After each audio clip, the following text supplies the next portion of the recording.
Bismillahirrahmanirrahim. Assalamualaikum warahmatullahi wabarakatuh. Innal hamdalillah nahmaduhu wa nasta'inuhu wa na'udzu billahi min syururi anfusina wa min sayyiati a'malina may yahdihillahu fala mudhillalah wa may yudhillahu fala hadiyalah. Asyhadu an la ilaha illallah wa asyhadu anna Muhammadan abduhu wa rasuluh, amma ba'du. Puji syukur kita panjatkan kehadirat Allah Subhanahu wa taala yang telah memberikan kita nikmat iman dan nikmat Islam sehingga kita mampu merasakan manisnya dalam menjalankan ibadah-ibadah. Allah Subhanahu wa taala juga telah memberikan nikmat bernafas dan bergerak sehingga kita sampai detik ini mampu untuk bekerja dalam menjalankan amanah-amanah.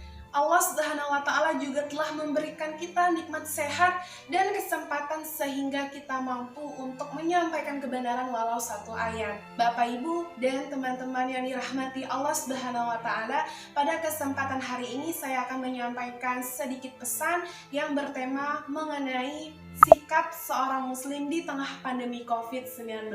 Semoga nantinya pesan yang saya sampaikan dapat bermanfaat untuk kita semua. Baiklah, di tengah pandemi COVID-19 ini kita dituntut untuk meyakini bahwa segala sesuatu yang terjadi di muka bumi ini atas izin Allah Subhanahu wa taala. Baik itu peristiwa kematian, peristiwa kelahiran, peristiwa yang menyedihkan, peristiwa yang menyenangkan, atau terkenanya wabah di suatu negeri atau penyakit yang parah sekalipun itu atas izin Allah.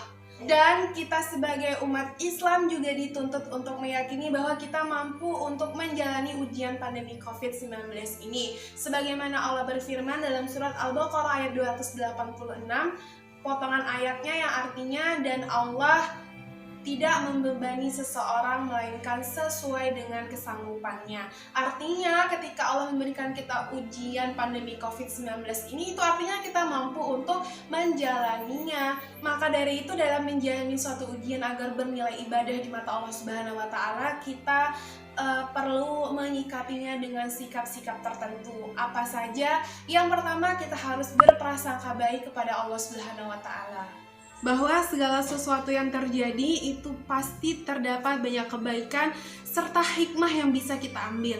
Nah, sekarang coba teman-teman sebutkan hikmah apa saja yang bisa kalian petik di tengah pandemi COVID-19 ini. Hidup seorang mukmin itu luar biasa banget ya, karena ketika Allah limpahkan suatu ujian yang berat, kita disuruh untuk bersabar sebagaimana Allah berfirman di dalam surah Al-Baqarah ayat 177 yang berbunyi, وَالصَّابِرِينَ فِي الْبَأْسَاءِ وَالضَّرَّاءِ وَحِينَ الْبَأْسِ أُولَئِكَ الَّذِينَ صَدَقُوا وَأُولَئِكَ هُمُ الْمُتَّقُونَ. Tentu saja ketika kita bersabar maka kita akan mendapatkan dua manfaat yang terdapat.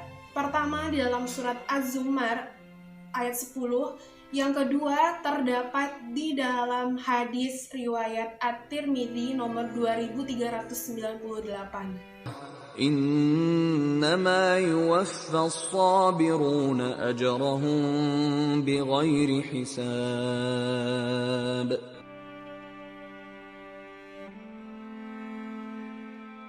Kemudian kita juga harus mendekatkan diri kepada Allah dengan menjalankan berbagai ibadah apa saja, sholat, puasa, tilawah, zikir, dan jangan lupa untuk berdoa dan bersedekah. Kenapa? Karena di tengah pandemi ini banyak sekali orang-orang yang sedang membutuhkan bantuan dari kita. Rasulullah Shallallahu Alaihi Wasallam bersabda, barang siapa membantu kebutuhan saudaranya, maka Allah Azza wa Jalla senantiasa akan menolongnya. Barang siapa melapangkan kesulitan orang muslim, maka Allah akan melapangkan baginya dari salah satu kesempitan di hari kiamat.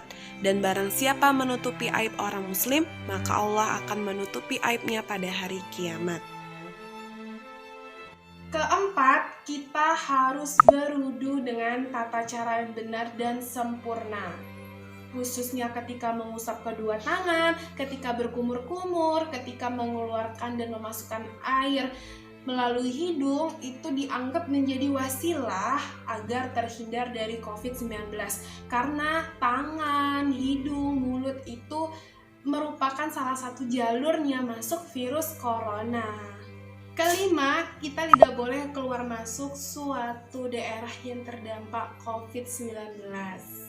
Adapun larangan Nabi kepada umatnya untuk tidak masuk ke suatu lokasi yang terdampak wabah memiliki berbagai hikmah. 1.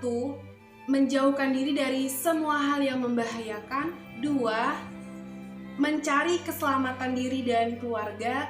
3. Menjaga jiwa dari penularan-penularan serta pikiran negatif dari adanya wabah tersebut. 4.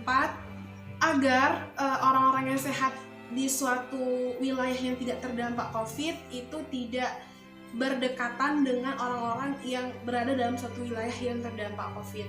Karena dikhawatirkan ketika orang-orang yang berada di suatu wilayah yang terdampak COVID-19, ketika pergi ke wilayah yang tidak terdampak COVID-19, ia membawa virus yang ada di wilayahnya, dan hal itu merupakan suatu yang tidak dianjurkan oleh Rasulullah SAW.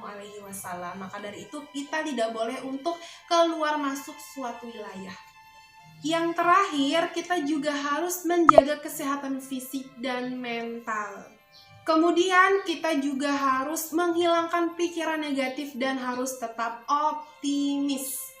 Hadis riwayat Bukhari mengatakan bahwa tidaklah Allah menurunkan suatu penyakit melainkan akan menurunkan pula obat untuk penyakit tersebut. Kemudian kita sebagai umat Islam yang bernegara, salah satu sikap kita yaitu harus mentaati pemerintah atau kita harus menuruti kebijakan dalam rangka pencegahan dan penanganan COVID-19 ini. Salah satu bentuk ikhtiar dari negara untuk mencegah COVID-19 ini yaitu mengeluarkan peraturan pemerintah nomor 21 tahun 2020 mengenai PSBB. Dan bagaimana sikap kita terhadap kebijakan tersebut? Ya, kita harus menerimanya, kita harus mentaatinya, karena mentaati pemimpin itu merupakan salah satu ibadah. Lalu bagaimana dengan orang-orang yang tidak mentaati pemerintah atau sulit sekali rasanya orang-orang tersebut untuk mengikuti anjuran dari pemerintah sehingga lama sekali kita bisa terbebas dari COVID-19 ini? Ya, tugas kita untuk menyampaikannya, menasehatinya dengan cara yang baik, dengan cara yang benar, tergantung situasi dan kondisi dari kedua belah pihak, dari kamu yang menyampaikan dan dari si penerima pesan tersebut. Bapak, Ibu, dan teman-teman yang dirahmati Allah Subhanahu wa Ta'ala, demikianlah pesan singkat yang saya sampaikan pada kesempatan hari ini. Semoga dapat bermanfaat bagi kita semua. Yang benar datangnya dari Allah Subhanahu wa Ta'ala. Apabila ada kekeliruan, kesalahan itu murni dari saya pribadi, saya mohon maaf. Kepada Allah saya mohon ampun. Billahi taufik wal hidayah. Wassalamualaikum warahmatullahi wabarakatuh.